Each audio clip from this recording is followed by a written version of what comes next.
Good afternoon. This is All India Radio and I am Abhishek Mukhopadhyay with the Midday News.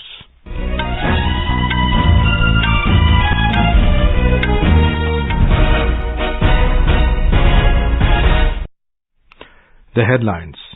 Prime Minister Narendra Modi says young civil servants will play the most important role in the development of a new India on the occasion of Civil Services Day, confers PM awards for excellence in public administration. Sudan's paramilitary force announces 72-hour ceasefire ahead of Eid. Prime Minister Narendra Modi to chair high-level meeting on the situation in Sudan.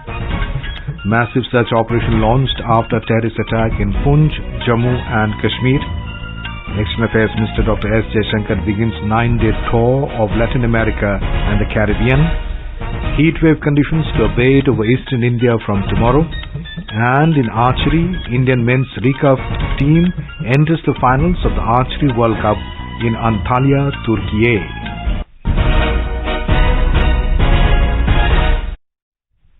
President Draupadi Murmu, Vice President Jagdeep Dhankar and Prime Minister Narendra Modi greeted all civil servants on Civil Services Day. Addressing the civil servants today in New Delhi, Prime Minister Narendra Modi urged government servants of central and state governments to make decisions keeping only the country's benefit in mind. Saying that good governance is key, Mr. Modi pointed out that an officer's accomplishments will not be judged by the personal achievements but by how people's lives have been transformed through their work. आजादी के अमृत काल में उन युवा अधिकारियों की भूमिका सबसे बड़ी है जो अगले 15, 20, 25 साल इस सेवा में रहने वाले हैं। इसलिए मैं आज भारत के हर सिविल सेवा अधिकारी से यही कहूंगा कि आप बहुत भाग्यशाली हैं। Mr. Modi said that India has taken a big leap with the achievement of the last 9 years. He said India is number one in digital payments and with one of the cheapest mobile data across the globe.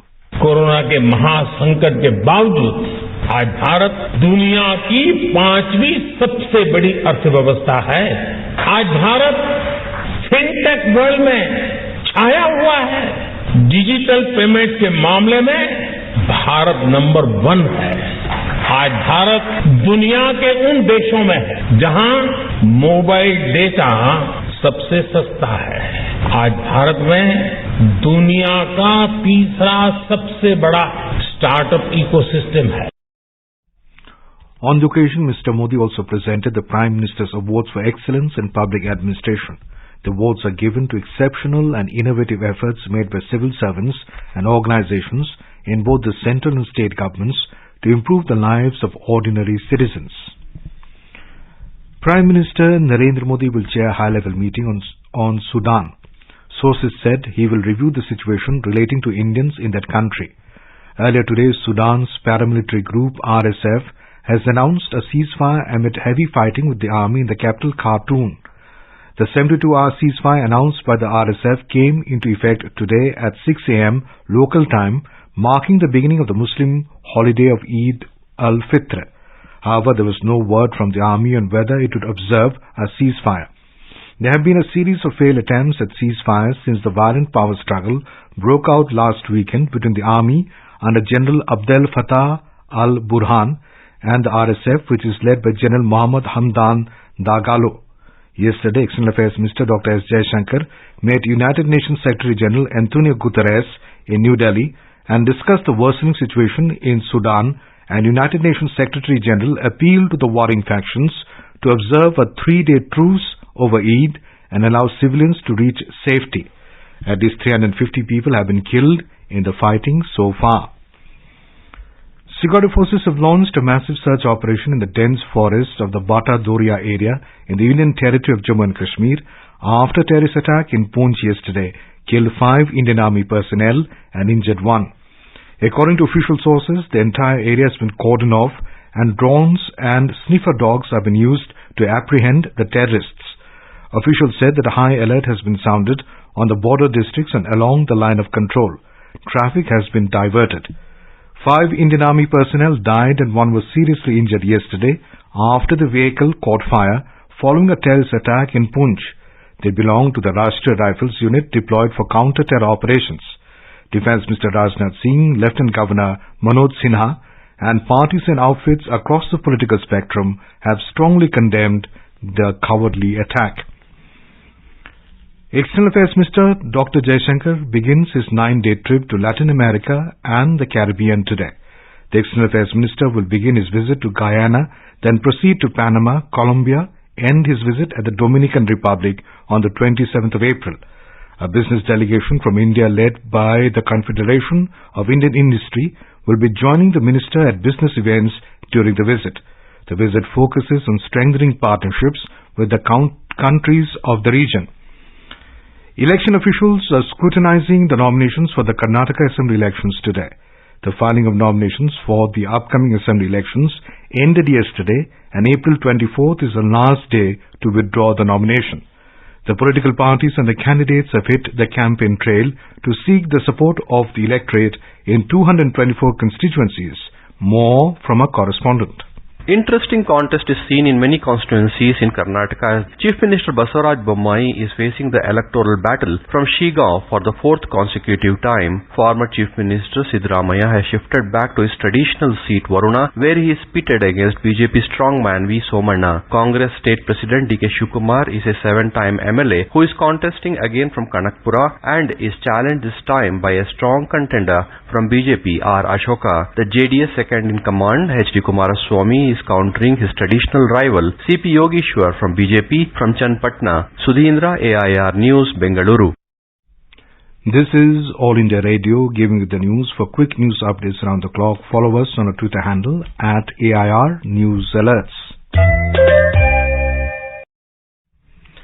Light showers yesterday evening brought some respite to people from the scorching heat in North India as the mercury dipped by a few notches in several states, including Uttar Pradesh and Delhi.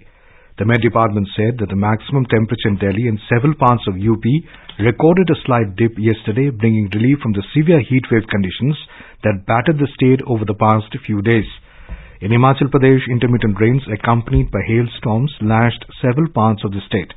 While parts of North India experienced relief from hot weather conditions, heat wave conditions prevailed in other parts of the country. According to the Met Department, the heat wave conditions over eastern India is expected to abate from tomorrow. Jharkhand has announced a change in school timings from April 19th to 25th. Similarly, the Maharashtra government yesterday announced early summer vacation for primary, middle and higher secondary schools of the state board from Friday owing to heat wave conditions. Gulf countries will celebrate Eid al-Fitr today. The Moon Sighting Committee made the announcement yesterday. The Committee of Astronomers, court officials and advisors from the Emirates Islamic Authority spotted the new crescent moon last evening. A report from a Dubai correspondent. The holy month of Ramadan has come to an end, and Muslims in the UAE have begun celebrating Eid al-Fitr. This joyous occasion reflects the importance of Islam in the lives of Emiratis and residents, strengthening family and community relationships. The festivities are filled with joy, happiness, and a sense of togetherness as Muslims break their fast and come together to celebrate the end of Ramadan. Muslims also perform Zakat al-Fitr, a compulsory act of charity, at the end of this fasting month. Residents in the UAE are entitled to a 4-day break. In response to the surge in demand, Emirates have announced 38 additional flights to 6 cities. The airfares from India and the UAE also dropped ahead of the Eid al-Fitr celebrations. This is Vinod Kumar, West Asia Special Correspondent, All India Radio. In India, Eid will be celebrated tomorrow if the moon is sighted today. Eid al-Fitr is celebrated across the world on different days, and it is determined by the sighting of the crescent moon, which is supposed to denote the start of the Shawwal month in the lunar Islamic calendar. It marks the end of the holy fasting month of Ramzan. Prime Minister Narendra Modi has conveyed his warm greetings to Prime Minister of Bangladesh Sheikh Hasina and to the people of Bangladesh on the auspicious occasion of Eid al-Fitr. In his message, Prime Minister Modi noted that while celebrating Eid al-Fitr, people are reminded of the values of brotherhood and togetherness. He wished for peace, harmony, good health and happiness for peoples of the two countries and across the world. The Ministry of Electronics and Information Technology has proposed rules to enable Aadhaar authentication by entities other than government ministries and departments. It aims to promote ease of living and better access to services for citizens. The ministry said that any entity other than the government, ministry or department that desires to use Aadhaar authentication for the purpose of promoting ease of living and enabling better access to services can submit the proposal to the concerned ministry or department of the respective central or state government. The ministry also asked feedback on amendments from stakeholders and general public in this regard. The feedback can be submitted through the MyGov platform by the 5th of May. Bangladesh Telecom Minister Mustafa Jabbar has asked Facebook to make national ID or mobile number necessary for opening accounts on the social media platform. He asked Facebook to ensure that the platform is not used for propaganda, promoting violence and personal attacks. He asked Facebook to respect the socio-cultural values of Bangladesh and not allow pornography, gambling, fake content and other destabilizing content on its platform. Facebook's Bangladesh Affairs Officer Suzana Sarwar said that the policies and laws of other countries and the situation in Bangladesh are quite different. She said Facebook is careful about harmful content and it takes measures to control such content. IIT Bombay is introducing a new form of convocation called Commencement Ceremony for the first time starting this year. It will be held on Tuesday, 2nd of May, 2023. More from a Mumbai correspondent. The convocation of IIT Bombay is usually held in August every year. In the past, many students were not able to attend the convocation as they had already moved out of campus to pursue higher education or employment opportunities by August. In order to facilitate the right passage of prospective graduates, the Senate of IIT Bombay approved a new form of celebration called Commencement Ceremony by replacing the existing notion of convocation. Since Commencement 2023 is being held immediately after end exams in May, while all students are still on campus. Majority of them, along with their parents, will be able to attend the program in person. Jeevan Bhavsar, AIR News, Mumbai. Wing Commander Deepika Mishra has become the first woman Air Force officer to receive a gallantry medal. President had conferred Vayu Seva Medal for gallantry on her at Independence Day last year, and she received the medal from Indian Air Force Chief Air Chief Marshal V.R. Chaudhary at an investiture ceremony held in New Delhi yesterday. Wing Commander Deepika Mishra was detailed to undertake humanitarian assistance and disaster relief operations in response to flash floods in northern Madhya Pradesh in August 2021.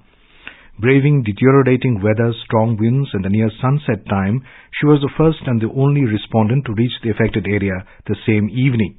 Her efforts helped in saving 47 lives. A total of 58 personnel received gallantry awards from the IAF chief yesterday. In archery, the Indian men's recurve team of Atanu Das, B. Dheeraj and Tarundeep Rai entered the finals of Stage 1 of the Archery World Cup 2023 being held in Antalya, Turkey yesterday. The Indian team will face China in the gold medal clash on Sunday. India has previously won gold at the World Cup in the men's recurve team event 13 years ago. This will be the first time in 9 years that a men's Indian recurve archery team will feature in a World Cup final. Union Information and Broadcasting and Youth Affairs and Sports Minister Anurag Singh Thakur today said that government is taking all steps to promote sports in the country and giving every kind of facilities to the sports persons, and the result is evident in the number of medals the players have won in different international events. He was speaking at the inaugural function of MP Sports Competition in Gautam Buddha Nagar district of Uttar Pradesh. In football, in the Europa League, Spanish club Sevilla marched on to the semi-finals with a 3-0 win against English club Manchester United. Sevilla entered the semi-finals on a 5-2 aggregate score, having drawn the first match 2-2. And now, before we end the bulletin, the headlines once again. Prime Minister Narendra Modi says young civil servants will play the most important role in the development of a new India on the occasion of Civil Services Day, confers PM awards for excellence in public administration. Sudan's paramilitary force announces 72-hour ceasefire ahead of Eid. Prime Minister Narendra Modi will chair a high-level meeting on the situation. Massive search operation launched after terrorist attack in Poonch, Jammu and Kashmir. External Affairs Minister Dr. S. Jaishankar begins 9-day tour of Latin America and the Caribbean. Heat wave conditions to abate over eastern India from tomorrow. And in archery, Indian men's recurve team enters the finals of the Archery World Cup in Antalya, Turkey. And with that, we end the Midday News.